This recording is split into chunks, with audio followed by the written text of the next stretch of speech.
Ms. Butts? Here. Ms. Shakarian? Here. Mr. Ford? Here. Ms. Rodriguez? Here. And Mr. Parker? Here. We have a full house today. Thank you everyone for coming. Sure, we have a lot to go through. Our first order of business this morning is the approval of the minutes of the regular board meeting of April 15th, 2025. If there are no additions or omissions, I move for adoption. Second. Ms. Butts? Yes. Ms. Shakarian? Yes. Mr. Corrigan? Yes. Ms. Rodriguez? Yes, And Mr. Parker? Yes. perfect. First of all, we have the director here. He's going to make a couple comments and introduce some of our special guests. Sure. Ms. Jacqueline, can you introduce the concept of the junior CEO for the day? Because these young people have been going around trying to get people raises and give people days off. And I'm thoroughly against that. But let me go ahead and introduce our new CEO. Yes, so we have DeAndre. He is a scholar at John Hay Early College, and his mother is also the beautiful PSA at our Huff branch. Her name is Siobhan Bolton, and so we're so happy that he is here. And then we also have the amazing LaChina, who is an 8th grader at Mary Bethune, and she's super excited about getting ready for 9th grade. Her mother, Juliet, came here to drop her off, and she's over at the youth services department waiting for her, and so excited for her. And so we're so grateful that they participated in the winter reading challenge that we had in collaboration with the Cleveland Browns. This challenge was not only about literacy, but it was also about attendance and going to school. And they did all of the things that they needed to do. And they were our lucky and our amazing prize winners for the winter challenge. And so one of the prizes was not only the CEO of the library for the day, but there was also a scholar who won CEO of the school district for the day. And they hung out with Dr. Morgan last Thursday. And so we're just super excited for them and that they're continuing to participate. And they are also, they support the Huff branch. So they go to the Huff branch. They know the Huff branch. Marcy knows LaChina. She told us to treat her baby well, which we will. And so we're just super excited that they're here and that they can participate in this day. So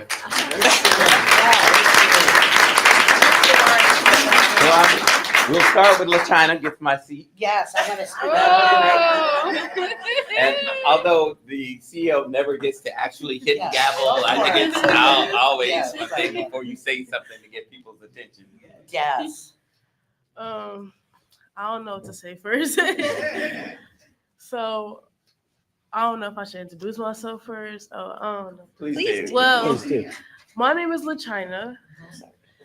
My nickname is China, basically. Yeah. So my age is 15 years old. I'm finna go to high school. It's either Davis or I'm thinking about another high school. The reason why I joined the contest is because it's not even just about winning. It's about reading. It's about paying attention. It's about getting good grades. It's about keeping up your schoolwork, even though I had a hard time doing that. But my mama got on me about that for sure. And what makes me go to the library is like, it's not even just about hanging out with your friends, it's about getting your schoolwork done. Because I have a little brother that drives me crazy. And I can't get my work done. So I'll go to the library every day or once in a while to get my work done, get caught up. Because right now I got A's, B's, and C's. So in the 4th quarter, I'm almost done. I got 2 weeks to go. I'm ready to go. Also, I got a little joke coming up. I'm preparing y'all for it. So what makes the library important to me is about basically not even just about getting paid, showing up to work, doing what you gotta do, and like filling out paperwork, helping people with books, help people get a library card, and it's some more stuff on the side. Also, because I help people out with their work. I am a helper. I like to help people out with their work. Like my friend, she has a hard time reading, and I help her out reading like one sentence at a time. And another thing about that when it comes to the library is like, especially when it comes to being safe, you have to make sure the elevator is okay, because the elevator could get stuck once in a while. You will panic, and then you scared about getting out. And also, I'm going to interrupt you. Who told you to say that?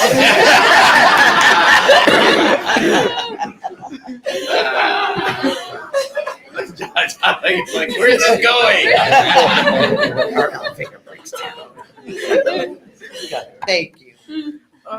And like I was saying, it's not just about, it's about showing up to work, getting your work done, also being safe for her, because Cleveland is a crazy, crazy city. Everybody, like, I lost a friend. She died in a car crash, and that hit me, and I lost her March 12th. And I miss her, and I know she looking down on me right now. I know.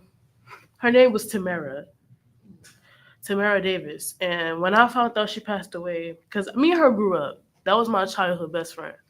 So we'd do anything together. If we comes to staying in the house on a rainy day, we would do that. It don't matter what it is. She helped me with schoolwork. Even though she's already in high school, she still helps me with everything because she already been through 8th grade. So she's been there and done that. And then also what I'm into is designing. I like designing stuff. I like to create stuff. I like to do nails too. I'm into nails. I'm gonna start doing hair soon. And also my favorite color is pink. So just let y'all know right now. I'm trying to think of something else. Tell us your joke. Well, basically, the joke was I'm gonna either get everybody a finance or everybody gonna have a day off.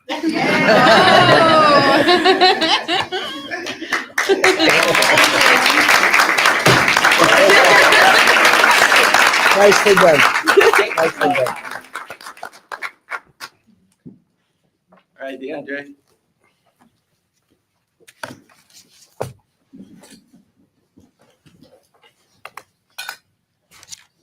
Hello, my name is DeAndre Tully. I am 15 years old, and I'm currently enrolled in John Hay Early College. I'm in the 9th grade. The reason I signed up for the reading competition because I was intrigued in what the prize was. I like libraries because it is a place to clean my thoughts and plan. As CEO, I would recommend that the library gets higher funding by donations and also that the staff can get more money so they can get the expensive equipment that they need. That is crucial. That they need, that is crucial to the library. Also, that they should take days off for important events like their birthday or Mother's Day, etc.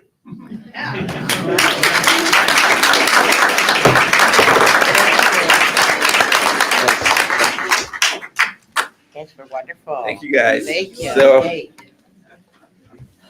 DeAndre got his little card. Yeah. Very impressed. Don't forget that. That's very nice. So our CEOs are going to go and go see some other spaces, and then they will rejoin us to have lunch with us after. Oh, perfect. Thank you. You know what I have to say? Every board meeting, we do have different patrons that come from other libraries that tell us about their experiences. They both explained some of their experiences that they've had at the Huff branch. How do you like your new building over there? It's very nice and it's big. Yeah. But you are a prime example of what we try to do for our community and how we try to bring people in. But thank you for everything you did say about our libraries and us. Thank you. All right, guys. We'll see you in a little bit. Enjoy. Thank you. Enjoy your day. There, yes. Oh, we got something for you guys. We got that. What? I'm saying maybe they can do a motion to get us There you go.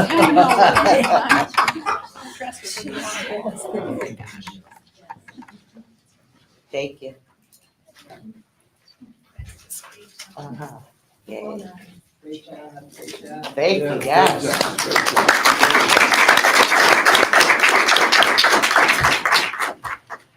Our next order of business is a presentation from John Malcolm, Chief of Innovation and Information Technology. You don't have to clap yet. It's okay, we weren't. President Rodriguez, trustees, CEO. One more time this year, I get to present to you guys, and it's just right on time that we hear from our young CEOs today. because so much of what you're going to hear about what we're doing, right now today is around our youth. And earlier today, I was at a Leadership Cleveland event. And this picture right here on the right with the young lady in a VR headset, it just caught me. This was just done this weekend during our 100th anniversary. What you see on the left is, of course, some AI-generated library of the future. But if you look in it, you see people with VR headsets on, and on the right, this young lady with a headset on, meaning we're in the future today. So what we are doing today really matters because it's giving an exposure to that young lady that we don't know what's going to happen and how that's going to affect her. Because I know how I got into IT, and it wasn't because of thinking this is going to be a great career path and job. It was basically because I like games, and I was gaming in those first generation gamers. That was me. Had no clue what type of career this would offer for me. And I'm so grateful. But as you guys know, and most people, as you see me interacting throughout the library, I'm never alone. So I bring with me the best team in CPL and department, the IT team. And I'd like you guys to stand up quickly, introduce yourself, how long you've been here, and we're going to get this show on the road. Jungu? Hi, everyone. I've been with the library for almost 2 years and a half now. I work as a manager of immersive learning and innovation. It's been a rewarding journey. And those shirts and so many designs you see, Jungu comes up with them. Is that a new one? No, that was from last year, Okay, but there's more coming. of course. Joel, I'm sorry, I'm not going to interrupt. I'm Joel. I've been at the library for 11, 12 years, but with IT for about a little less than a year, and I run SNU 525. Hey, Mrs. Parks, can we make an announcement now? I'm fine by it. I can do it. No, I would like to introduce our brand new manager and for the Brooklyn branch, Joe Left.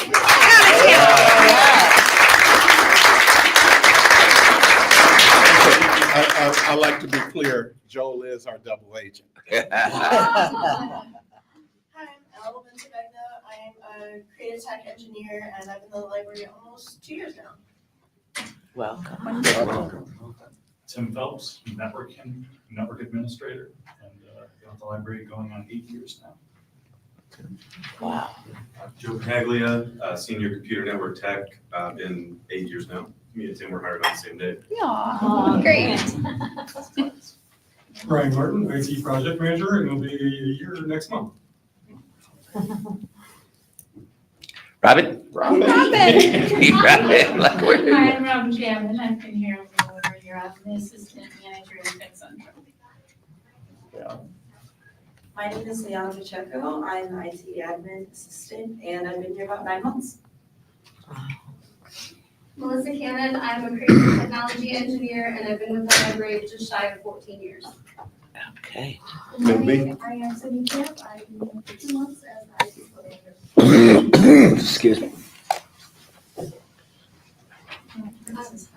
Maria Austin in IT support.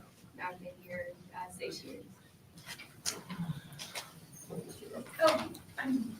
Hi, I'm Elsa Collins. I'm technology associate with Tech Central. I'm here with Cindy in person, but also in Techland. Terrence? Oh, go ahead, Susie. I can't forget Susie. I'm Susie Perez. I'm the Tech Central manager and I've been with the library for 14 years. We love you. All right. My name is Terrence Myhan. I'm a senior computer networking technician. Been with the library for 24 years. Wow. So clearly, we brought some people into this department since we're only 3 years old, who were already here at CPL, and they had the skill sets, and we work with our team. You come over to the Lakeshore office where we all sit, you will see a wall full of certifications because we believe in continual training in technology and what we're doing. So real quick, since 2024, since last year, we've done, these are just very highlighted tasks that have been completed. Our team has been built out completely. We replaced or upgraded 600 plus computers in our enterprise, eliminated all Windows 7 computers from our network, closed over 2,000 help desk tickets, upgraded our internet speed throughout our enterprise by 10, went from 100 meg to gig speeds. Replaced outdated wireless access points, which you guys complained about in this room all the time. You're not having that issue any longer with our CleveNet team. Upgraded our Office 365 network, started our programming for Studio 525, built our Tech Express van out, which you're going to hear about those things shortly. Tech Central modernization and our software application design team, which is our creative tech engineers, have been modernizing and automating many manual processes that we've had here. So to keep this show on the road, Tony, I'll need you to come up and talk about CPL's IT support and some of the initiatives you have. Tony is, if you don't know, he is my right-hand guy. And without Tony, we couldn't be getting half of this stuff done. And without the team behind him, we wouldn't get any of this stuff done. So, thank you. Our IT support team, a lot of the duties are closing tickets, project management, making sure that we are compliant with our network and also our devices. Currently, we're on our Windows 10 elimination led by Sydney and the ITS team to eliminate the Windows 10 in our network. That will be a security risk after October 14th, 2025. So we are proactively eliminating those devices to keep us compliant. Our ticket closures for 2024 is 2,173. This year, as of May 9th, is 807 tickets. If we have continue on with this path, we will succeed and oversee that with 2,173 tickets. Cybersecurity is so essential. It affects all of us in this room and everybody else outside it. This year, we are ardent in trying to get cybersecurity focused within CPL with our network, our security, and also our staff awareness here. So we have a few initiatives that we will be rolling out soon. Our technology upgrades, we have 600 over computers since I've been here in May of 2022. We're modernizing technology since this is very important for our patrons and our community throughout the greater Cleveland area. Why technology refresh matters? It keeps us compliant and makes sure that we are secure within our devices and our network and ensuring that we are staying within the safety net there. One of our main projects in working with Tim Phelps and also Sydney and the rest of the ITS team is our phone refresh. Our current phone system is 11 plus years old. It is extremely old. So this year we are going to modernize our phone system, do our analysis, work with our data, and try to pick the best phone system for CPL and also its staff. CPL Data Warehouse. So the benefits of CPL, the data warehouse, is centralizing 4 data points. Our people counter, our CIRSI data, which is our circulation data, our computer usage data, which is CASI, and LibCal, which is our event data. So the events at the branches. We're migrating everything into one central source so we can all look at the data and make data-driven decisions based on our events, what we're doing, our effectiveness in these programs. We look at trend analysis. Juhi is not here, but Juhi Mokal is our Power BI analyst. Her and I look at this data continuously, ensuring that how many library card holders repeat at the branches for computer usage. What is our people counter stats at the branches and the like. Current status, we rolled out our first iteration of this project with our Power BI dashboards with some of our data sources, which is the 4. We're in progress of integrating the CIRSI data and standardizing our naming conventions and validating our data to ensure the accuracy of what we report. And after that, I'm going to hand it over to the double agent himself, Joel. Can I ask Yes. a question? One of my 9 grandkids would be so honored to work for John Malcolm's team. because he's already had 5 years in computer science and he's working for IBM. But I have a question, because I'm an old grandmother and I don't know for sure what even ticket closures mean. Okay, so those are ticket resolutions. So the ITS team, as well as Tim, our network administrator, they get requests from our staff. Like, oh, my computer broke, or I can't log in, and the like. They would go and communicate with the stakeholder, and then they would go and resolve the ticket. So they resolve the issues. That's what you solved their problem. Yes. Yeah, that's what I thought. Thank Absolutely. you. Very welcome.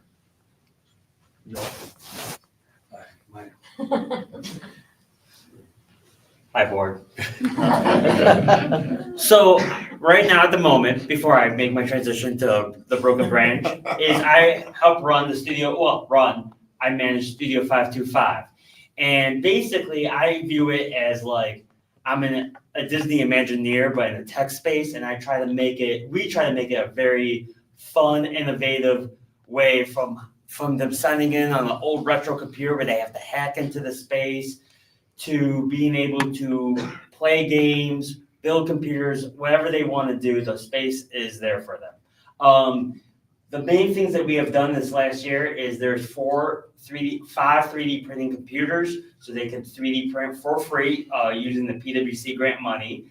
That's some print for free, so they can print their own stuff. They all have access to a VR, so they can do anything from play a video game to travel the world, to fly through space, hold the sun in their hand. If you don't know me, I'm a music guy. That's what my background in tech is I'm not a coder, but I do music production.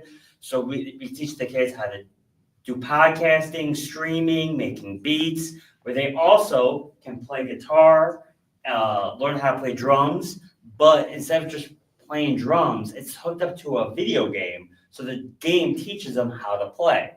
And unlike the video game that has like a plastic toy like Rock Band, it's an actual $2,000 electronic drum set. So if they're playing the game, they're actually learning how to play drums. Wow. Same thing with the race seat. It is not just a game, it is a race simulation. So they get to feel what it's like when you're trying to make a 90-degree turn at 90 miles an hour. They crash and they feel what it's like. And the steering wheel, fights back. Joel, I'm gonna interrupt you. Please do. I do that all the time.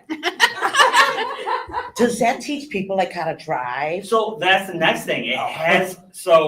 We do have a stick, and we have one team who is learning how to drive manual off of our driving simulation. Wow. So he is teaching himself how to drive stick off of that game, but more of a simulation. And the next ones we don't have is there's like truck driving simulations, and there's more. We haven't got there yet, but right now it's just like a racetrack. But I have one team comes in every other day, and he just doesn't even do the racetrack. He just drives around in circles to practice The stick. the stick. Look at that. So how are you gonna pull away from this to go to Brooklyn? Well, that's a good question. That's a good question. How do I go to the next? Can you help me out? Look at all that technology knowledge. Okay. So what's funny is I always thought I was the tech guy, but then I come over here and I'm like, oh, I'm not the tech guy. See, it's not me, right? Oh, it was you. So I want to transition to what I'm about to talk, and I brought props, let's talk about Raspberry Pi. And I'm not talking about the treat, I'm talking about this little personal computer. This is a single chip, single board computer system. The hard drive is an SD card, everything plugs in, the monitor, the keyboards, it has Bluetooth. So we had a program where if they built their computer and they 3D printed the case for the screen. So this is the 3D print that they did in the studio. And they laser cut the case for it. It was that box right there. They made that. They get to keep the whole thing. Wow. And it just teaches them very micro level of like how to build a computer and the components and the parts. And then it was a well-rounded lesson because besides the coding of like how we load the operating system onto the computer, they also had to do the design part. So they had to design this to fit this screen. So they had to learn how to cut this out on the computer. Same thing with all of those. They had to measure it out and then cut it so it would fit the Raspberry Pi plus the battery. And then they were able to put their little logos and designs on top. There's very modular, so there's a bunch of different ways to do it. And I would like to point out is that the band, our wonderful band, runs on Raspberry Pis. Oh. So it's a Raspberry Pi on a Roomba, basically, and that's how it works. But real quick before I go through, this is the information and the knowledge I would like to bring to Brooklyn to start bringing all this stuff to the branches. I think he's about to kick me out. I could talk for days about this. We knew we would get to that point. Yeah. But Joel, I'll tell you, he's come in because I saw what he was doing with our youth over at South Branch, and I had to steal him from behind me. But he's going to be able to take so much that he's learned, because he came in not programming, he's programming stuff now. He's got a different understanding, and we look forward to working with public services and moving this further into our branches, because so many of our kids, they come down here. I don't know if you saw, we're averaging 30 plus kids a day who come down here Monday through Friday. And these aren't the only things we offer, but I got to highlight the UKIT robotics, the Python software language development, computer aided design. That class up there at the top is a class that Rogoff is teaching currently with students from St. Martin, of course. Thank you. Games development, 3D printing, virtual reality, and music. You guys, I know you don't see it all the time, but it's going on, and we're letting you know today. The Tech Express van, is the studio on the go. Did you want to? I was gonna say, you want to take it over? I can. Let me run through this so we can get out of here Yeah, before 2 o'clock. I'll be here all day. But the Tech Express van is a van that started last year. We were able to get it wrapped. And actually, some of our staff aren't here today. Prince is at the Islamic Center doing with the Tech Express van and Ops and Books on Wheels. Thank for them to invite us out there with them. But that's our mobile, bringing our technology out to the community. So we'll be at Wade over Wednesdays. We'll be at community festivals. We'll be at other libraries during our block parties. We'll be at rec centers, senior centers. It is designed for us, and the bottom right is the interior, how it looks now. That was just completed a few weeks ago. And Rogoff, who's been really, no pun intended, driving this project, is not able to be here because he's on PTO, but it is just gonna rock this world when we have this van out this summer and we're teaching and doing what you just heard from Joel out into the public. Farmbot, I have to highlight this one. This is a partnership where we're bringing agriculture and STEM together. We're partnering with CMSD, Ridall. Ridall is our urban farm here in Cleveland, if you're not familiar with them. And they are going to build our boxes for us and give us land to put 8 by 10 boxes, 2 8 by 10 boxes for robotic farming. So remotely, our students will be able to plant the seeds, water, pick weeds, check the soil measurements, everything remotely. We're going to have a smaller version in our mock-up you see at the bottom here in our studio in indoor reading garden, which it should be. And we'll have the 2 that are out at Ridall. Students will be doing all the cultivating. They will take the produce from that. Our plan is for it to go into CMSD for use at the schools or at the executive catering kitchen.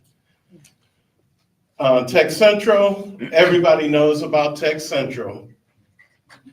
Yeah. And here comes Susie. Yay.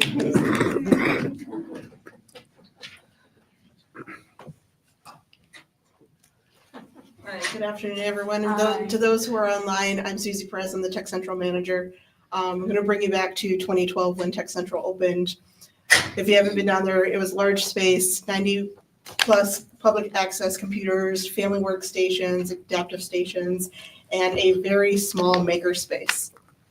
Over the years, we've had more and more people wanting to have access to that equipment, but we didn't really have the space. If you've ever been down there for Girl Power or Man Up, it was just like sardines in a can. So we've always wanted to expand, and we finally got that opportunity. So if you haven't been down there since we opened on Saturday, we kind of swapped our spots, our spaces down there. What was the computer lab is now the makerspace, and what was the makerspace is now the computer lab. So while we reduced our computers down to about 30 a few years ago when we were kind of taking a look, we weren't having as many people on our computers. You know, as we've progressed, people have gotten their own computers, so we've seen less and less of that, but more and more people wanting to use all the new tech. And we want to be that place for access and the ability to make things. So our new makerspace is now 8 times the size of what we had before.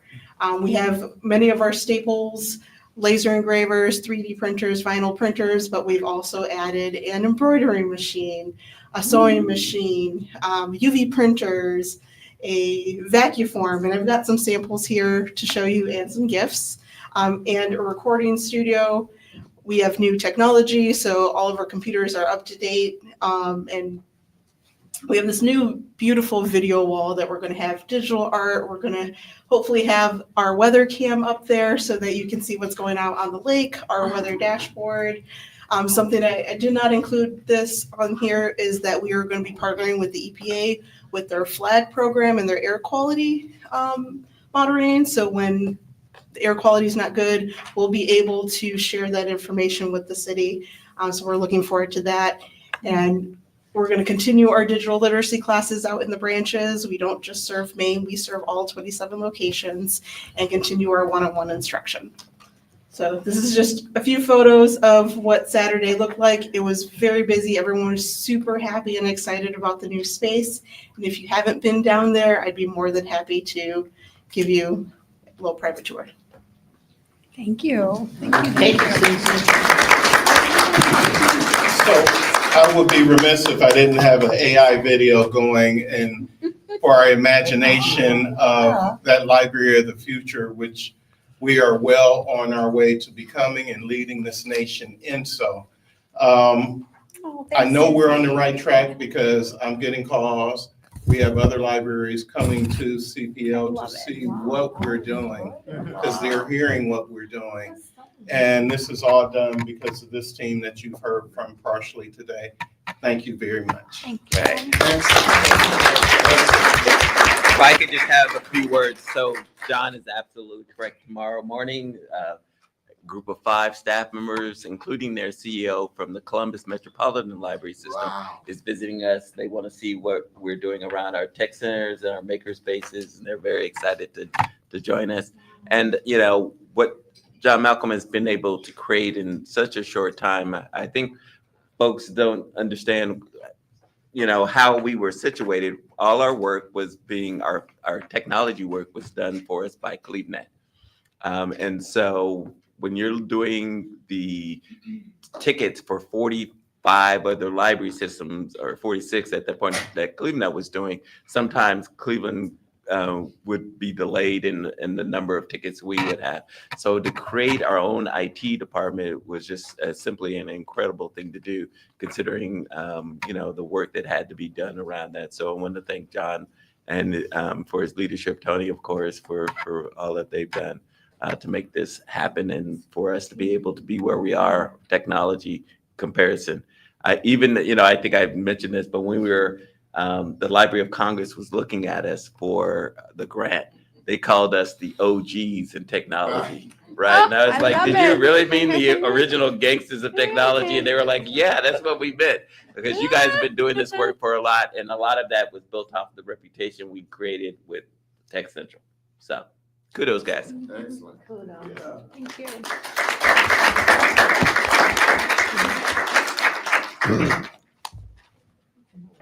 Thank you, Director. I don't think we have any communications at this time. Director, do you want to go outside of anything else you want to report? Well, I wanted to talk a little bit about the 100th anniversary. I just had some questions, some answers to some questions that I thought some folks would like to know. Kudos to Shanice and her team of Nicole McGee and all of them. They raised $3,500 on the first day of the library gift shop. Anybody who got a chance to go over there. And the last year that the library gift store was open, they made $10,000 all year. So $3,500 in a day is absolutely amazing. Brilliant. For those who were here in the day, I know Trustee Corrigan and all, we had 71 folks from the Wheats Bread and Aiken families. Oh, And they stayed here until like 7 o'clock that night, 71. catching up and talking and whatever. So kudos to Michael Ruffing, Melissa Carr, and all of those who helped pull that together, because it just showed a great deal of respect for our history. I think it was very, very important as we were bringing on the historical marker to have them with us. Let's see, anything else? Oh, this is a story I wanted to tell. So senior subject librarian Lily Corday identified a significant rise in demand for the book, The Unexpurgated Code by J.P. Dunleavy. While processing the title, Corday discovered that whole requests had jumped from 39 to 61 following an April 7th New York Times article that labeled the book possibly the funniest ever written. So we held 2 copies in the CleveNet system, and online sellers are now selling that book from somewhere between $799 to $1,000. Wow. So in response to that, we have taken 1 copy and made it reference only. And we have the other one that's out there, and we're looking to replace some of the copies. But the key to that was this title is almost impossible to find across the country, and for us to have 2 copies of it spoke to our collection and who we are. So What's the name of the book again? The Unexpurgated Code by J.P. Dunleavy, possibly the funniest book ever written. Nice. So yes, and then I wanted to show you a little video here.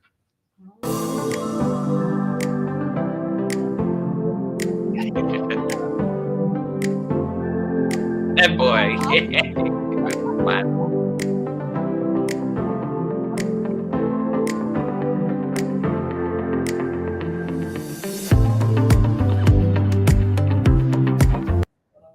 That's so funny. The kids with the typewriter. Yeah, you know what that is. It froze. I did.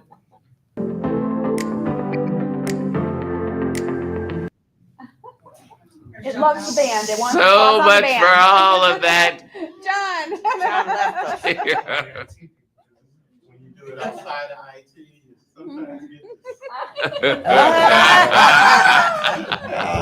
That's all right. Well, Miss Freezy, what we'll do is I'll make sure it's just about another 45 seconds of it. So we'll make sure we send that to all the board members so they get an opportunity to look at it. It was a nice summary on social media. Yeah, Put it on was. my Facebook page yesterday. All right. Because people keep Thank you very responding. much. Yeah, that's it for my report. Thank you, Director. And in regards to the president report, we have all been super busy as board members. There's so much going on in the city, and we all try to be very visible and try to help everyone understand where the library is, especially with all the things going on with the legislator and everything. I myself have been trying to, a lot of us went to the State of the City address where Mayor Bibb explained what is going on and everything, and I think we were well represented there.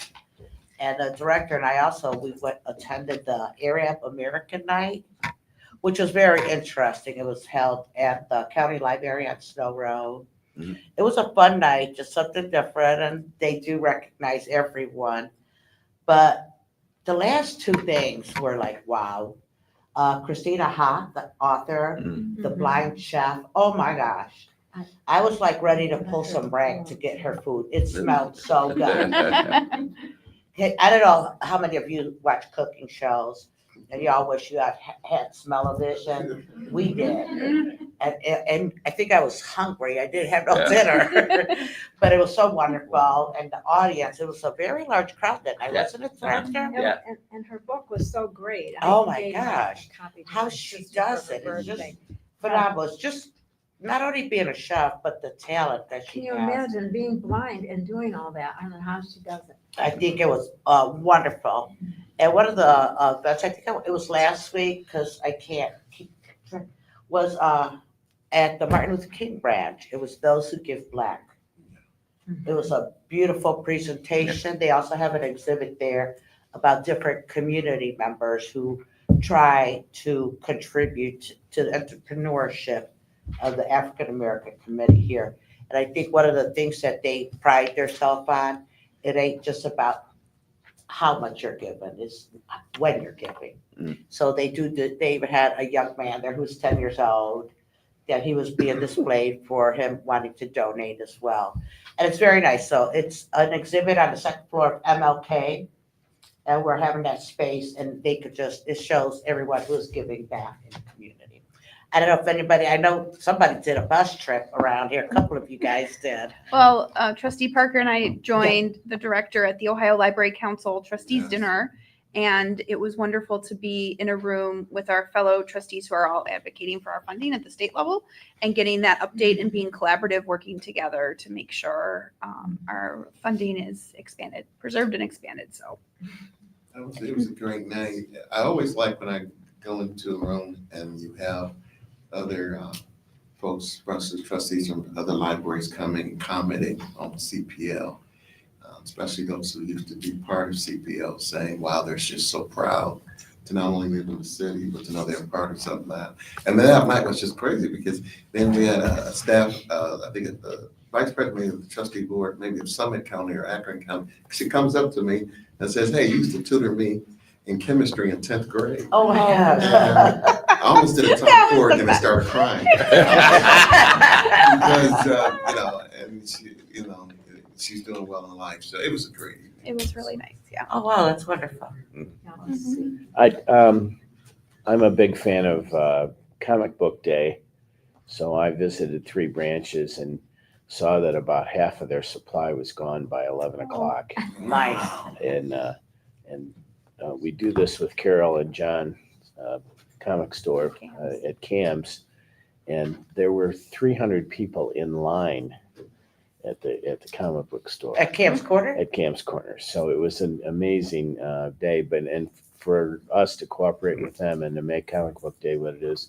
And even here in Main Branch, we had the one that, the comic that I know the least about was the one that went first, where they ran out of them. So it shows you how even in comics, things age pretty quickly. So. Thank you.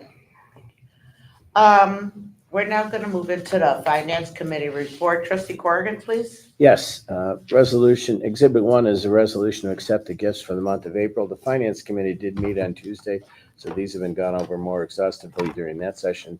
I will be reading mostly just the resolve classes or enough to identify where we are.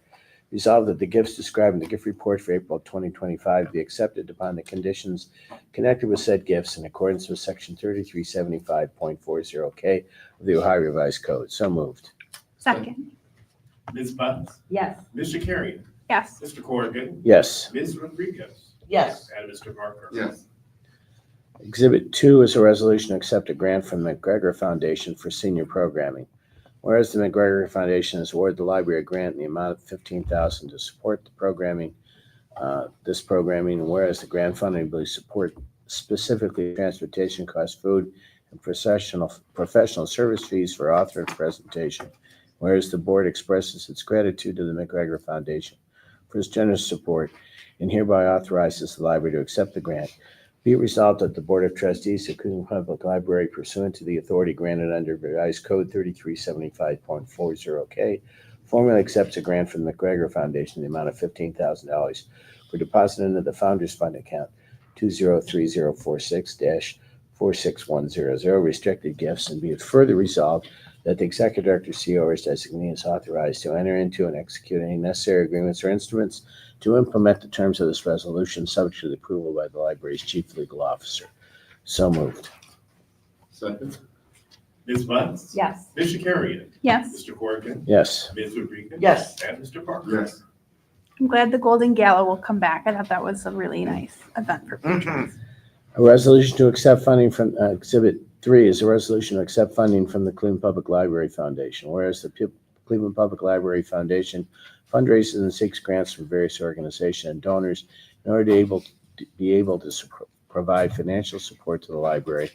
Whereas the library and the foundation have developed a process through which the library may submit written requests for funding. Whereas the Cleveland Public Library appears as the Metropolis Library in the Superman franchise motion picture filmed in Cleveland during the summer of '24. And the library also still boasts a Red West collection of Superman ephemera, collectibles, first editions, etc. Because of even the desk used by Jerry Siegel and the model for the Superman sculpture created by David Deming. Whereas the staff of the library's Arts and Culture Department work with a comprehensive team of library colleagues to develop a robust calendar. Whereas the Director of Arts and Culture submitted a request for funding in the Cleveland Public Library Foundation, seeking $50,000 to support public programming and artwork display that celebrates the release of the newest movie in the Superman franchise, scheduled for release July 11, 2025. Whereas the Cleveland Public Library Foundation approved the library's request and agreed to grant the library $50,000 in funding for arts and culture programming to assist the Superman programming. Be it resolved that the Cleveland Public Library Board of Trustees, pursuant to the authority set forth in Revised Code Section 3375.40K, hereby accepts the funding in the amount of $50,000 to be deposited into the Public Artwork Fund account 233046-46100-129515 and expresses its gratitude to the Cleveland Public Library Foundation and for their generous support of library programming and services. So moved. Second. Ms. Bunce? Yes. Ms. Shakarian? Yes. Mr. Corrigan? Yes. Ms. Rodriguez? Yes. And Mr. Parker? Yes. I've already seen 3 of the trailers for the movie, and I got to tell you, a lot of movies are being done in Cleveland and have done, Winter Soldier and those things. I think this one shows more Cleveland than any of the movies that we've had in the last several years. It's really going to be worth seeing, I think. Hope the movie's a big success. And it opens in July this summer, right? Right, July this summer. And perhaps library staff can correspond with the Film Commission or Destination Cleveland to demonstrate the leverage. Because think of how many more people will now come into our library because of the funding that happened from, and it's nice to, give them some extra stats on that. Yeah. And we were just all looking at the trailer. We found two times where the library is shown in I love it. the movie. So hopefully I won't stand up during the movie and say, "That's it, there's the library." Exhibit 4 is a resolution to accept a grant from the Best Buy Foundation for the Best Buy Teen Tech Center at the Rockport branch. Whereas on September 21, 2017, the board accepted a grant from Best Buy to open a Best Buy Teen Tech Center at the Rockport branch. Whereas it's officially opened November 14, 2018. In May 2025, the Best Buy Foundation notified their approval of a 2025-2026 program grant in the amount of $90,000 for the new program year, which starts May 1, 2025 and ends April 30, 2026, to support the operations of the Best Buy Teen Tech Center. Whereas the library is deeply grateful for the Best Buy's continued partnership and investment in empowering our youth, and resolved that the Cleveland Public Library Board of Trustees, pursuant to authority granted in Revised Code 3375.40K, hereby accepts a grant from the Best Buy Foundation in the amount of $90,000 to be deposited in the 257 Tech Centers Fund account 257046-46100, and further resolved that the Executive Director, CEO, as designated, is hereby authorized to enter into and execute any such agreements and instruments as approved by the library's Chief Legal Officer, including those in excess of $75,000 that are necessary or appropriate to effectuate the terms and conditions of the grant and this resolution. So moved. Second. And, Best Buy's partnership with us we're now 8 years we've been working together. And if you haven't been to Rockport and see the regular crowd that attracts and how significant it is that Best Buy continues to work with us on that. And Luigi's here. some of it's not as cool as some of John Malcolm's new stuff, but it's still pretty cool place. Wouldn't you agree, John? Yes, it is. Okay. And Luigi's here, the branch. Oh, leader. it's Luigi. Luigi, you want to Want to say a little few bit? words about Rockport? Yeah, about Rockport, how Best Buy's Teen Tech Center is working. What exactly am I saying? We need to know. Best Buy and how many the kids are enjoying the Best Buy investment. All right, Best Buy is continuously picking on like ebb and flow, and the kids are coming in, and although try to promote the technology, the main pieces that people are knitting, sewing, crocheting, painting, and then there's a huge pickup in the sound studio that we have. We have a lot of kids from Birchwood coming over and recording. They were doing a history project. We're working on getting a mentor that can help teach more about the music studio. And then Jasmine, the manager over there, she is constantly trying to reach out to community partners to bring programming in. So it's the new space is attracting the new people. That's right. Just by moving from there to the corner, we're getting a whole new flow of Best Buy Teen Tech Center members. So Wonderful. anything else? No, Thank that's good. you. Thank you. Thank you, Luigi. Did you say mentors? Well, I do too? appreciate that you guys are applying for this grant, and I think it's impressive that we keep getting that grant from the Best Buy every year. Exactly. It's a great. It's wonderful. It's That wonderful. shows the work that's being done over That's right. there at the Best Buy. So thank you. Ms. Bunce, Yes. Ms. Shakir, Yes. Mr. Horgan, Yes. Ms. Rodriguez, Yes. and Mr. Parker. Yes.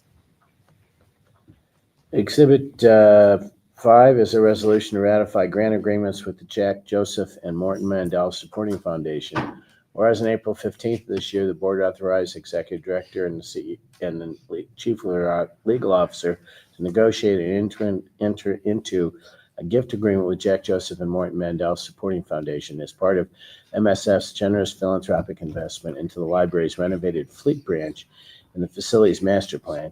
Whereas in April 23, the board entered into an agreement with MSF for a grant up to $3 million for the library's Fleet branch. Whereas the generous grant of the Fleet branch will assist with new and updated features and state-of-the-art computer lab and expanded meeting spaces. And whereas also on April 15th, the board authorized the executive director to enter into another gift agreement with MSF for a substantial gift which required a fundraising match toward the Library Foundation's fundraising efforts in support of the Northeast Ohio Broadcast Archives Initiative.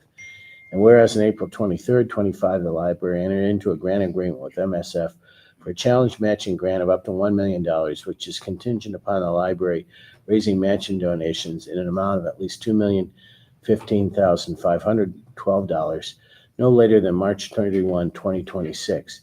Whereas this grant to the Northeast Ohio Broadcast Archives Initiative will enable the library to support a historically significant primary source collection consisting of approximately 250,000 audio and video recordings created by the television stations WKYC Channel 3, WEWS Channel 5, and radio station WJAR from the 1950s to 1989, documenting newsworthy events in Northeast Ohio. And whereas a special revenue fund 235 CPL Center for Media will be established to account for this grant, supporting that initiative, and other resources whose uses are restricted to the purpose of making available public via digitization and deployment a substantial collection of the audio and video materials that align with the Cleveland Public Library collection development policy. And whereas the library is extraordinarily grateful for the generosity of the Jack Joseph and Morton Mandel Supporting Foundation, the library's Fleet branch renovations, and the Northeast Ohio's Broadcast Archives Initiative. Now, therefore, be it resolved that the board hereby ratifies and approves the agreement it entered into with the foundation on April 23, 2025, in the above stated amount for the library's Fleet branch renovations as part of the facility's master plan. Be it further resolved, the board hereby ratifies and approves the agreement it entered into with the Jack Joseph and Morton Mandel Supporting Foundation on April 23, 25, in the above stated amount for the library's Northeast Ohio Broadcast Archives Initiative. So moved. Second.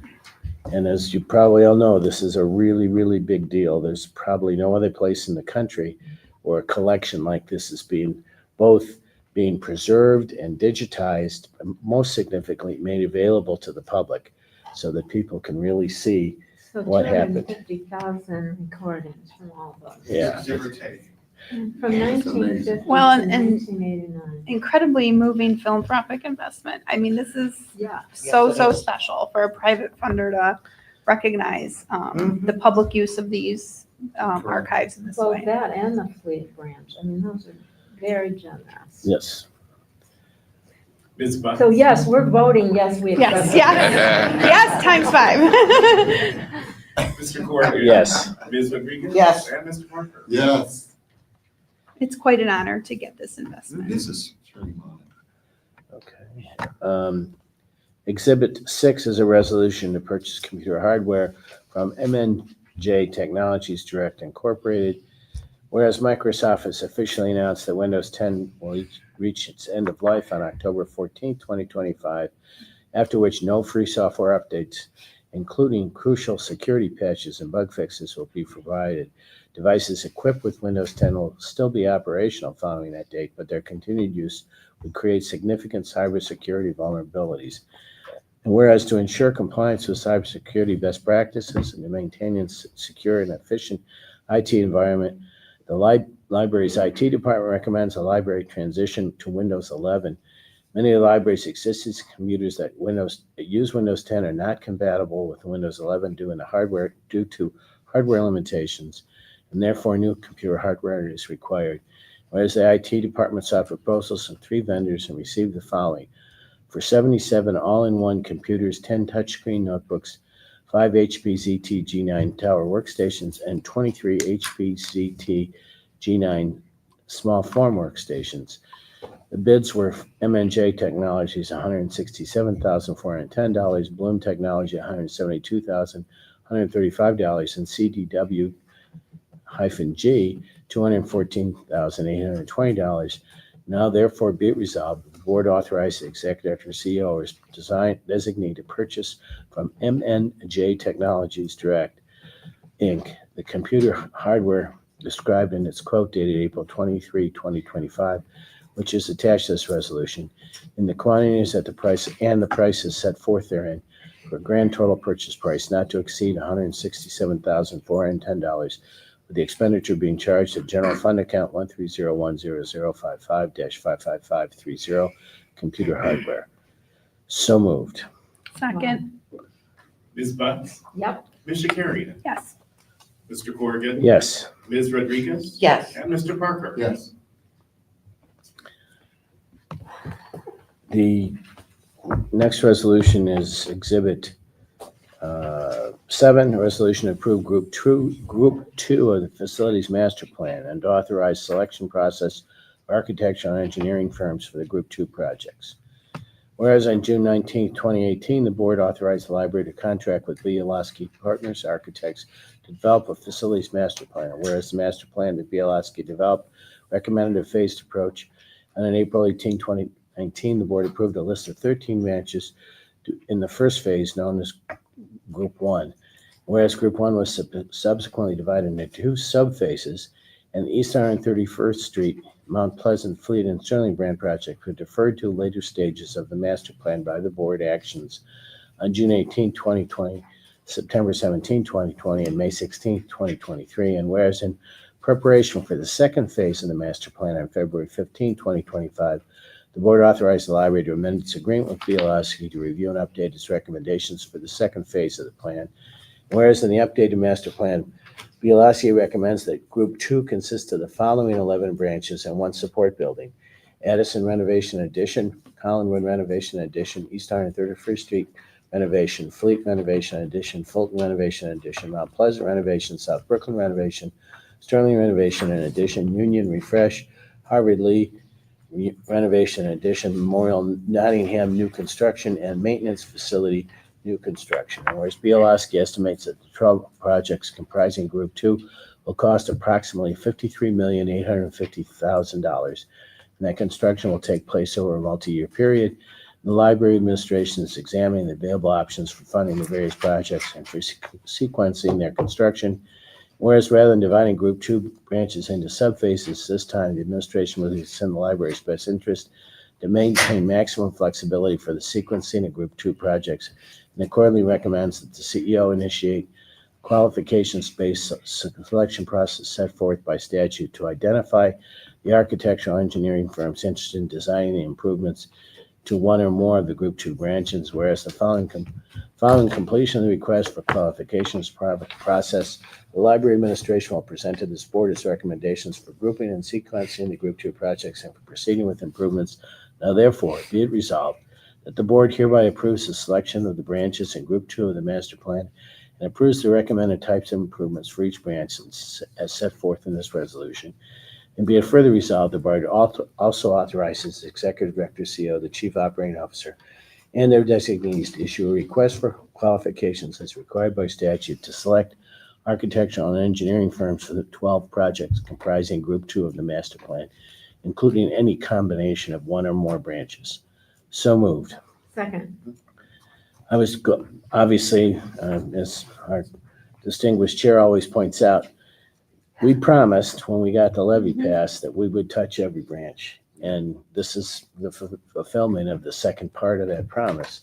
And it's, I want to. fun reading through the whole document you gave us on Tuesday.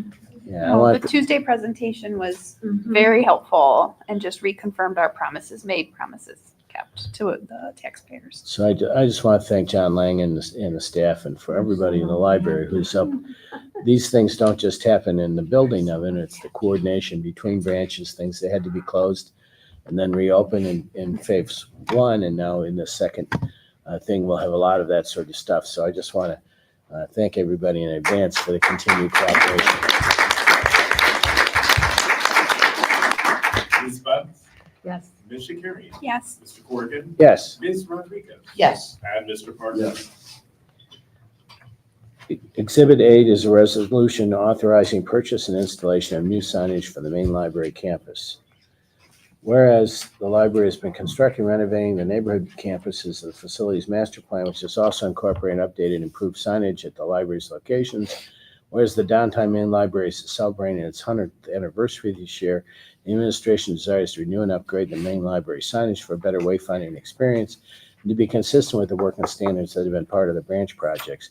Whereas the library is engaged in services of Take Form to be the supplier of signage for all 11 FMP projects thus far within the context of the FMP construction contracts. Whereas the library has been satisfied with Take Form and desires to maintain uniformity in the design of the main library signage with that of our other projects.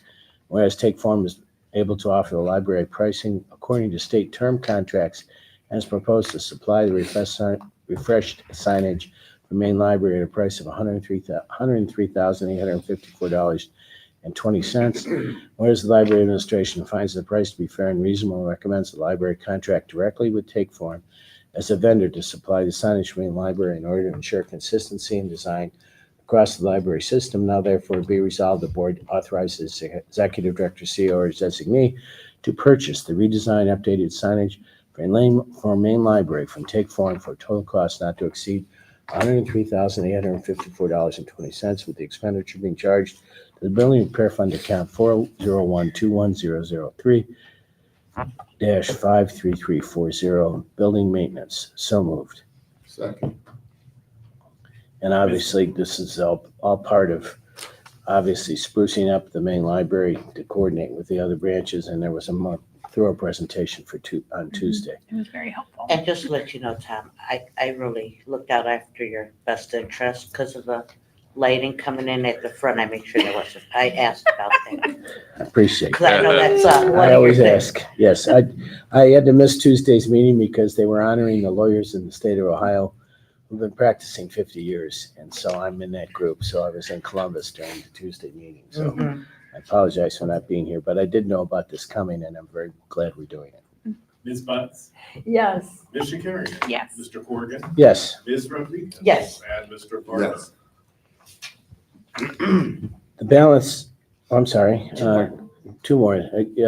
Exhibit 10 is a resolution to approve the year 2026 tax budget, whereas the Ohio Revised Code requires the board to submit its tax budget for the fiscal year 2026 to the Cleveland Metropolitan School District on or before June 1, whereas the code requires the board of the Cleveland Metropolitan School District to adopt and submit the library's year 2026 tax budget to the county fiscal officer on or before July 18th, and whereas the code permits the county budget commission to waive the filing of tax budgets provided alternative tax budget information forms are filed, whereas the budget commission has requested use of alternate tax budget information forms, whereas the financial needs of the Cleveland Public Library from tax sources for fiscal year 2026 have been determined to be at least $71,800,000. Now therefore be resolved that the year 2026 tax budget and alternate tax budget information forms for the Cleveland Public Library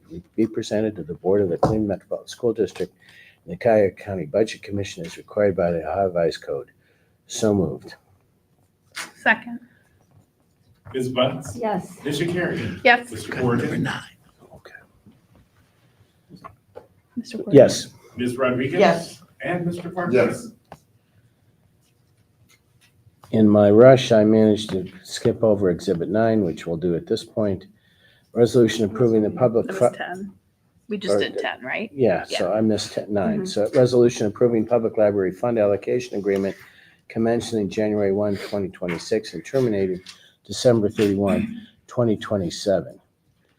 Whereas in January 1, 2009, the 9 independent public library systems in Cuyahoga County entered into an agreement with the Budget Commission setting forth the percentage of county public library fund that each library was to receive annually during the period commencing 2009, terminating 2013. And whereas on January 1st, 2014, January 1st, 18, January 1st, 2022, and January 1st, 2023, the 9 library systems entered into a subsequent agreement with the Budget Commission extending the same percentage of the total PLF for each library was to receive annually through December 31, 2025. Whereas the directors of the 9 independent public libraries recently met and agreed, subject to approval of each library's respective board and the Cuyahoga County Budget Commission, to enter into a new agreement that extends the current percentage allocation for an additional 2 years through December 31, 2027. Whereas the percentage of PLF to be allocated to the Cleveland Public Library under the new agreement remains at 41.18430% of the entire amount distributed for all the public library systems in Cuyahoga County.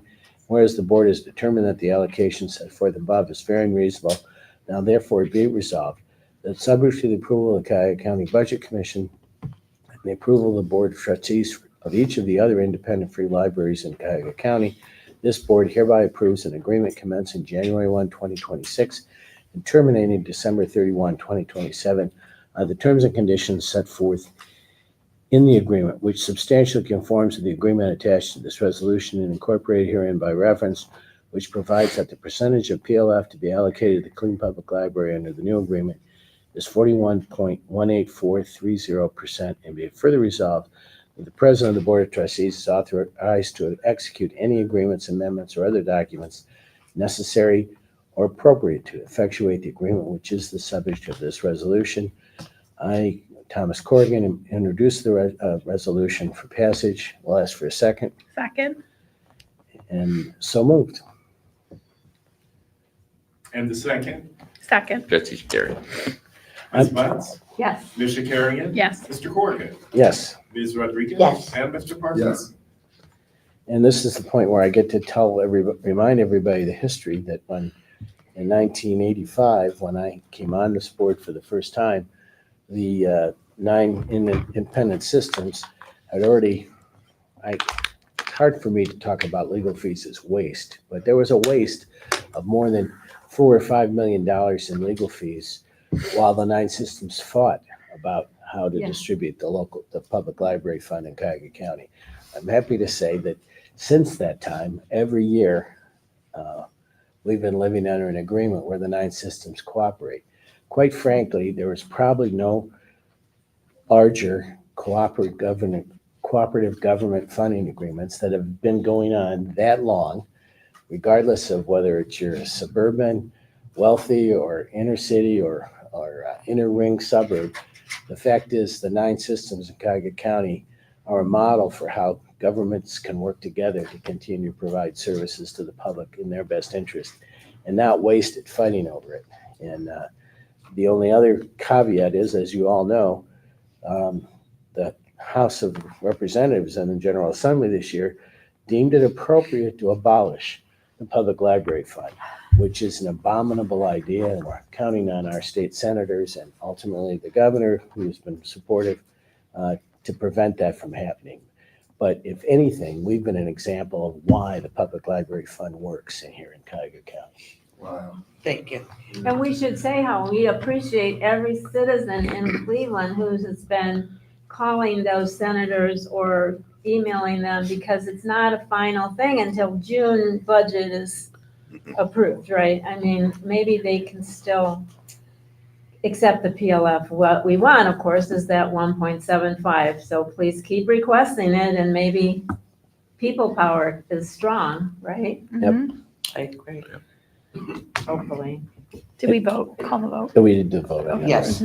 Exhibit 11 is the Fifth Amendment to the year 2025 appropriation and regular housekeeping obligation. Our part, Code 5705.40 provides for an amendment of an appropriation measure. We now deem it necessary to amend the 2025 appropriation measure, which complies with the amended certificate received from the Budget Commission. And whereas the aggregate of all appropriation classification does not exceed the total amount submitted to the Cuyahoga County Budget Commission, now therefore be resolved that the sums indicated on the attached Fifth Amendment to the year 2025 appropriation schedule be approved.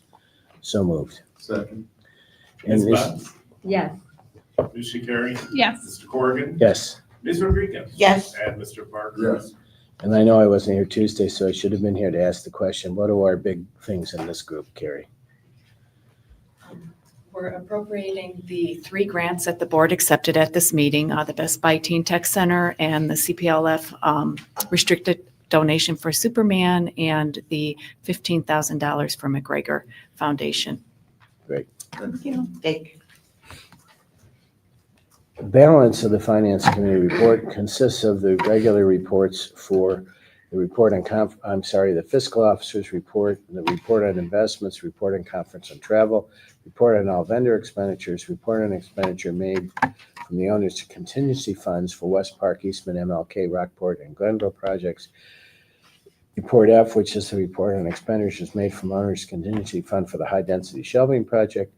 Report G, the report on expenditures made from the owner's contingency fund for the new main library staff break room project.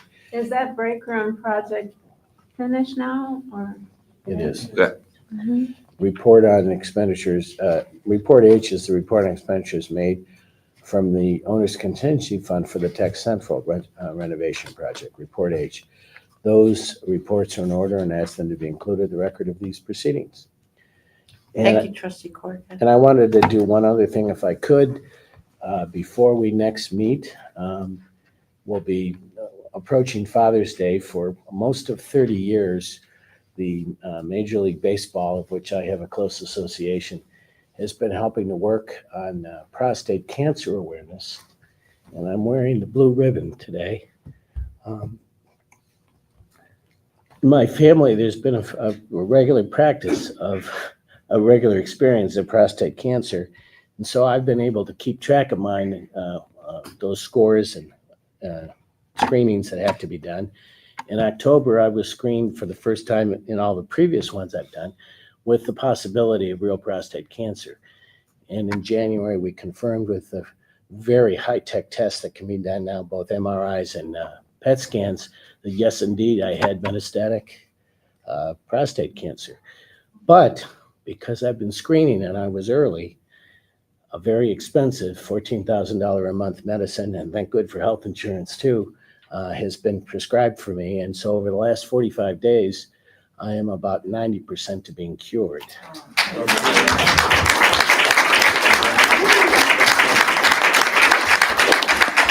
And I'm not bragging about the health of my own body, because look at it, would you brag about this?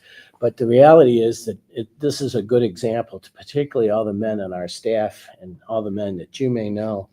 If you're not getting screened, you can't be saved. Prostate cancer and breast cancers are two largest killers of American men and American women. And if you're not doing the screenings, you can't be saved. And this medicine didn't exist a year ago, and it basically is, I think I'll be asked to do Johnson & Johnson commercials for it probably, because my score went down 90%. So My my, husband's is 0. just, yeah, so You 45. gotta do screen. So do be screened, and I wanted to announce today because I'm making sure Major League Baseball, they always do a big thing on June 16th. There's actually Prostate Cancer Awareness Month in September, but because of Father's Day, the baseball players you all see will have blue ribbons and things this next June 16th. So I wanted to make sure I told everybody that not only did the personal experience of my family, but now it's a very personal experience for me. So I hope you all take care of yourselves and get screened. Yeah. Great. Thank you. Thank you for sharing that. We're now going to move into the Human Resource Committee report. Trustee Shakarian, please. Thank you, President Rodriguez. The Human Resources Committee had a public meeting on Tuesday, and the following exhibits we present for board approval. The regular employment report, Exhibit 12, detailing the new hires, transfers, terminations, resignations, and we've actually had no retirements. So moved. Second. Ms. Bunce? Yes. Ms. Shakarian? Yes. Mr. Corrigan? Yes. Ms. Rodriguez? Yes. And Mr. Parker? Yes. Exhibit 13 is a resolution to amend the Human Resources Manual. Whereas pursuant to Section 120 of the Human Resources Manual, the Board of Library Trustees must approve all changes to the Human Resources Manual. And whereas the library's Human Resources Department is in the process of conducting a comprehensive review and revision of the Human Resources Manual to reflect its new compensation program. And whereas the library's Human Resources Department recommends that the Human Resources Manual be revised to include a rewritten Section 423 titled Life Insurance as set forth in Exhibit A, in order that staff on approved medical leave may continue to participate in the library's voluntary life insurance plan by continuing to pay their portion of the premiums through payroll deduction, or if on unpaid leave, through prompt repayment to the library upon return from leave. Now therefore be it resolved that the Cleveland Public Library Board of Trustees hereby approves the proposed revisions to the Human Resources Manual as set forth in Exhibit A to this resolution to update Section 423 as of May 15th, 2025, and instructs the library's management to be responsible for the implementation and execution of the provisions of these policies and procedures. So moved. Second. Ms. Bunce? Yes. Ms. Shakarian? Yes. Mr. Corrigan? Yes. Ms. Rodriguez? Yes. And Mr. Parker? Yes. Exhibit 14 is a resolution authorizing wage increases for pages and substitutes, whereas the non-bargaining unit pay structure and revised Section 351 of the Human Resources Manual that this board adopted on July 6, 2021, did not provide for annual wage increases for pages and substitutes. And whereas pages and substitutes play a vital role within the Cleveland Public Library, and in recognition of their hard work, the library administration would like to extend wage increases of 2.5% to all pages and substitutes, including pages within page 1, page 2, and part-time regular classifications who have 1 year of service or more with as of the date of this resolution, who have no discipline between January 1st and December 31st, 2024, effective the beginning of the pay period that includes June 2nd, 2025. Now therefore be it resolved that the executive director, CEO, the chief financial officer, and the chief talent officer are authorized to implement the wage increases as set forth in this resolution. So moved. Second. Ms. Bunce? Yes. Ms. Shakarian? Yes. Mr. Corrigan? Yes. Ms. Rodriguez? Yes. And Mr. Parker? Yes. So I know that there was a question on the Yes, number we of want to pages know and how many substitutes. pages and So, substitutes. and it's, Thank you, Lynn. Thank you, Lynn. You're welcome, Trustee Rodriguez. As of yesterday, we had 7 substitutes, 42 page ones. As a reminder, those are the individuals that work between 12 and 17 hours per week. And then 23 page twos, they work 25 hours per week. Wonderful. The director would note that that's a low number and he's frustrated by it. And rest assured, Human Resources and Public Services are meeting soon to discuss pages. thank you, Lynn. When you start as a page, you care a lot about pages, don't That's you, true. Director? You do. And it was only 12 years ago you worked there. Yeah, Yes. only. And the balance of the report are reports on paid sick time, employee demographics are EO report, and insurance summary report. Please incorporate them into the record of this meeting. Thank you, trustee Shakarian. This time we're gonna move into the community service report. Trustee Parker will be reviewing that report. The monthly activity report is a report, look at the perusal that has all the circulation trends. We're going to be looking now to Mr. Lang to see if there's any other updates he has for the building status update. If I could just real quick before John Lane comes on and I have Tiffany come up and talk a little bit about the numbers for the exhibit. I know Main Branch visitors is super impressive in this report. Oh, yeah. Hi, everyone. Thank you so much. The band was installed in October of 2024, October 26th, 2024, and we have had up through just a couple days ago, 55,000 visitors have come through the band. Thank you to John Malcolm's team for your people counters. We get ins and outs. And so these are great numbers. We're averaging about 8,400 visits a month to this space. We're getting a lot of repeat visits, which are wonderful. A lot of children who come in with a school group and then bring their families back on the weekends. Really? A surprising number of downtown residents with children coming in, and so grateful. A surprising number of downtown residents with children who love to come and visit. We're also getting visitors from not just our hyper local areas. We are getting people from out of town, out of state, out of the country. And I think that a big piece of that is that the library is on people's radars, to the points made earlier, as a space to visit when you're here in Cleveland. So we're really excited about that. I want to note that the band has been equally as popular thus far as the Rebecca Law exhibition. And we're going into summer. June and July were our highest numbers last month. Those are the highest visitor numbers for downtown Cleveland. So we will see what comes in the summer.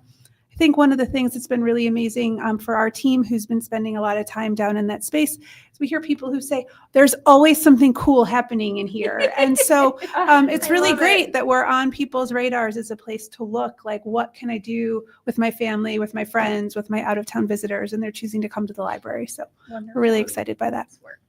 I just want to make the observation that the self-correcting aspects of the band members when somebody hits them too hard or makes them go off track. The red lights? Yes. I mean, that's amazing. If we had a book that could say, don't write in this book when you start to write in it, that would be great. One of the things that's been really amazing about this exhibition, and I would love to share even more with you when I have more time, is there's a lot of people say, oh, it's red, it's angry. And then there's people who say things like, I need one of those. You really see these like exercises in like emotional regulation and empathy taking place with the way people are engaging with the project. So it's been really wonderful. And I still think the music is some of the finest electronic music I've ever heard. It's really I have been in there nearly every day since October 26th, and I'm still not bothered by the music.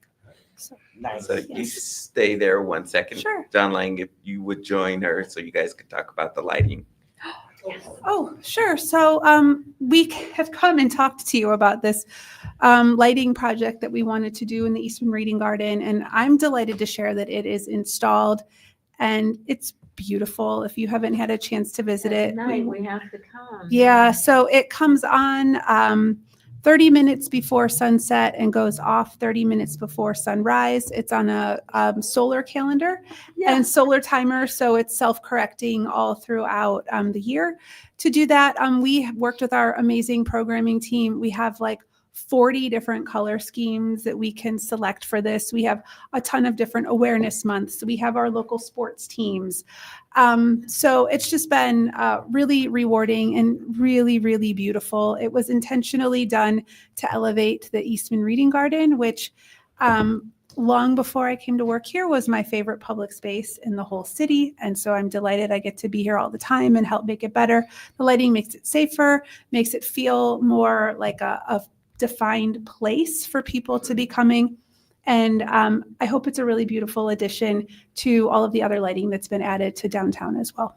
So I'll let John talk a little bit more, but super kudos to the whole property management team who got the garden open and ready. It looks so beautiful. Marina Marquez and her team of volunteers planted the planters on Superior Avenue.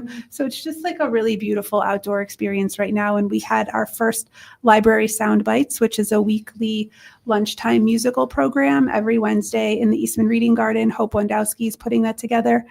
It was just a really beautiful time to kind of see people flocking back to the space. So thanks. Thank you. You're saying there's music every Wednesday? Every Wednesday from 12 until noon. Yep. And there's lunch while supplies last. 12 till 1. 12 to noon. Yeah. 12 to 1. Yeah. Great, thank you. Turn it over to John now. Thank you. Thank you. Thanks, Tiffany. The only thing to add on the lighting project was that in addition to the property management and arts and culture team working with many other people around the library, we also had some good external partners. Ron Friedman Lighting Design did the design for the system, and Penn Ohio Electric with the installer. So we had some good outside partners on that as well. A couple of other things to mention amongst all the many activity that's been going on over the last few weeks. One event that maybe got a little bit overlooked because it was the same exact time as the Soul Philanthropy unveiling at MLK was AIA Cleveland. The Architects Institute was in special collections for their program. I'm sorry, I forget the name of the Cleveland State professor who presented on architectural preservation efforts in Cleveland. Was really informative. And we had some items from the Schweinfurth collection out. I was surprised to see a 1725 English language, London published, English edition of the treatises of the great Italian architect Palladios on display. So I knew we had really cool stuff in our special collections, but that is the coolest thing that I've seen so far. And that program went till 8 o'clock, past 8 o'clock on Thursday night. By 8 a.m. Saturday morning, it was part of Wonderland, and all the Lewis Carroll treasures were out. So I just wanted to shout out the main team, and especially special collections for that. Okay, the Glenville project, you may have seen invitations yesterday if you're watching your email, June 13th. So we're in final track on that. We are meeting with the Mandels actually this afternoon to discuss programming for the space, as well as to look at the signage and final fit outs. If I don't mind a little patting the property management team on our back a little bit, I do feel that the success of the Glenville project so far, including the speed which we were able to hire a great architectural design team and go into construction, maybe contributed to the success of the new grant we're getting for Fleet. And we're very excited to be working on the Fleet project. We're already reviewing architectural qualifications for that project. Hope to come to board next month with a recommendation for a design team. On the Glenville opening on the 13th, what time of day is that? I think noon. Oh, I gotta go. Thank you. We've had June good, 13th, 12 to 3, right? yes, ma'am, 12 to, it's usually 12 to, yeah.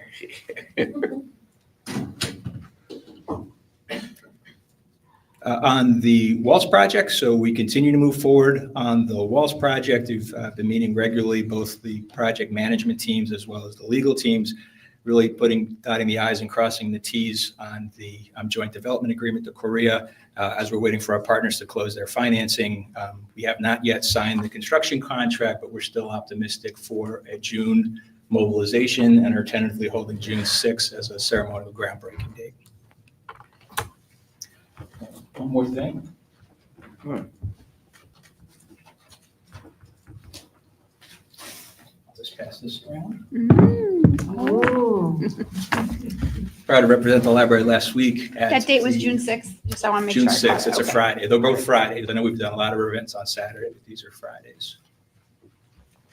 At the Cleveland 23rd District, 2030 District, which is a collection of building owners in Cleveland, of which CPL is one of the charter members, focusing on sustainability efforts. We submitted 2 projects this year for the Green Building Challenge, and we're winners, both winners and runners-up, honorable mention with the Huff Project and the Rockport Project, respectively, for water conservation.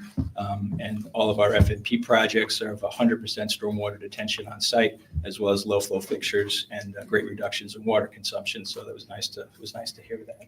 Are you displaying that in those?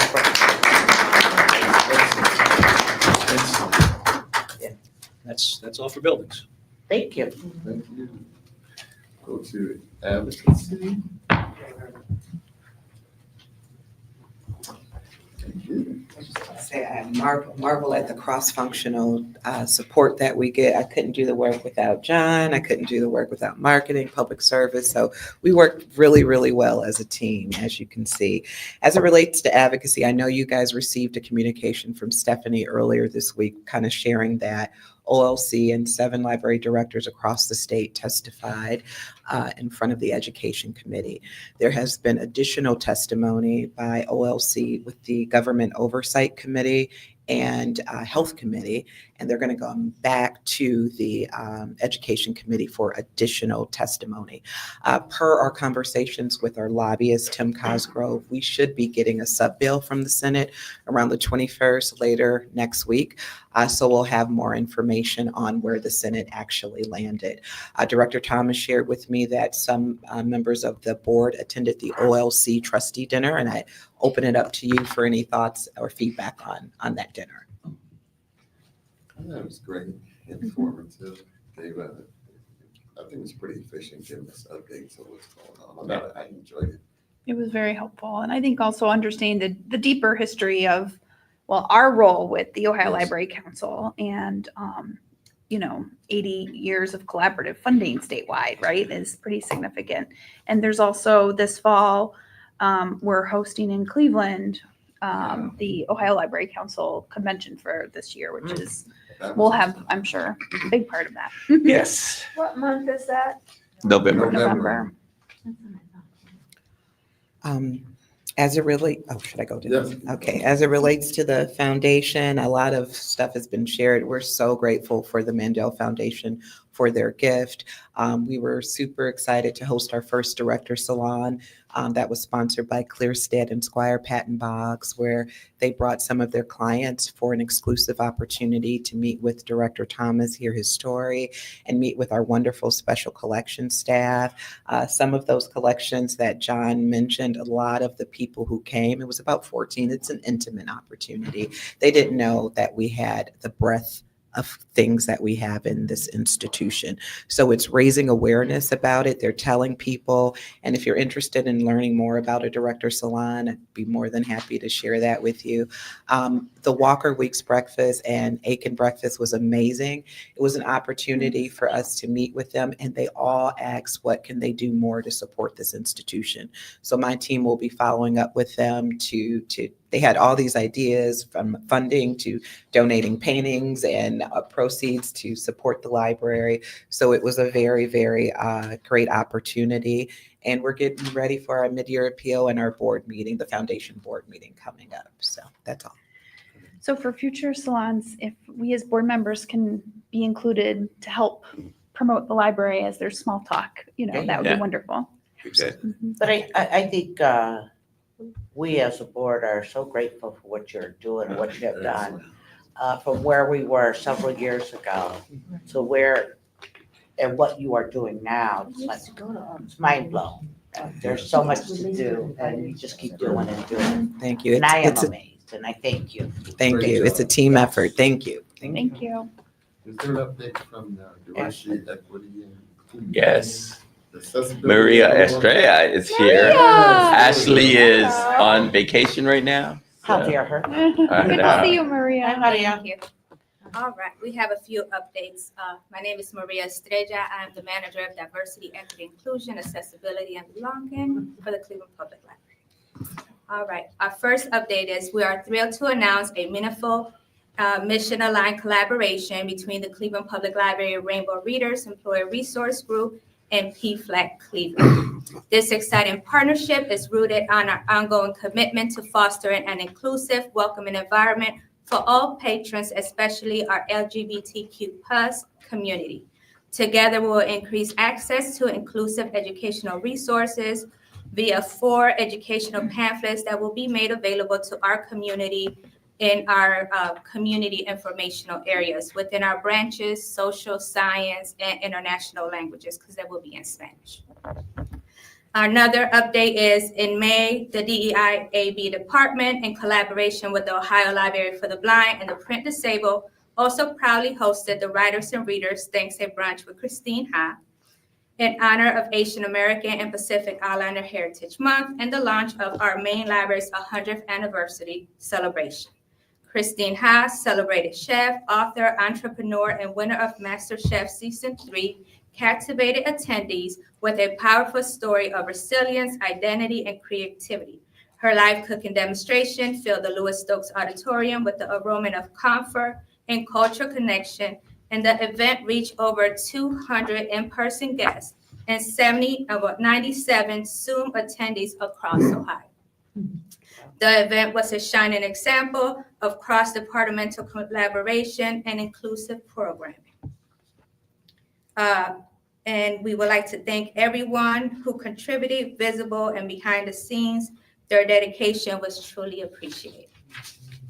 And our last update is we're looking ahead.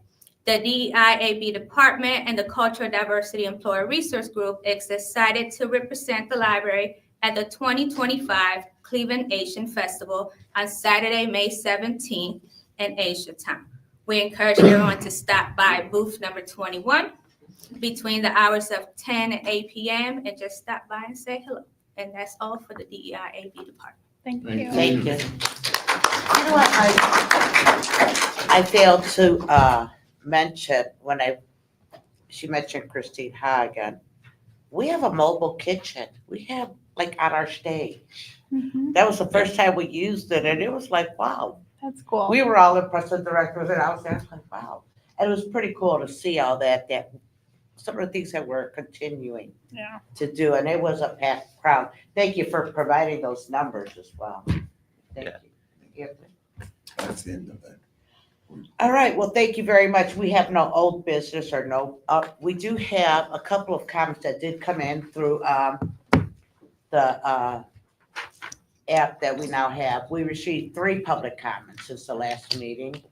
The first comment pertained to the state of the West Park Branch parking lot. As we told the patron, we are currently collecting bids for a contract to repair and overlay the West Park parking lot. We anticipate construction starting this summer. And we also received a public comment concerning some persevered customer service issues at the Lorraine branch. Crystal Tanchak, Senior Director of Branch Services, spoke with the patron by phone about his concern. She also worked with Lorraine's branch manager and public service staff to provide further training on customer service, de-escalation and registration procedures. SPS supervisors also addressed these issues with their staff. And finally, we received a comment commending subject department manager Sarah Dobronsky and the Science of Technology, Business, and Government Document staff for their outstanding research staff. And at this point, there's no other business to discuss, so I call this meeting adjourned. Karen, thank you. Quarter to 2, we didn't.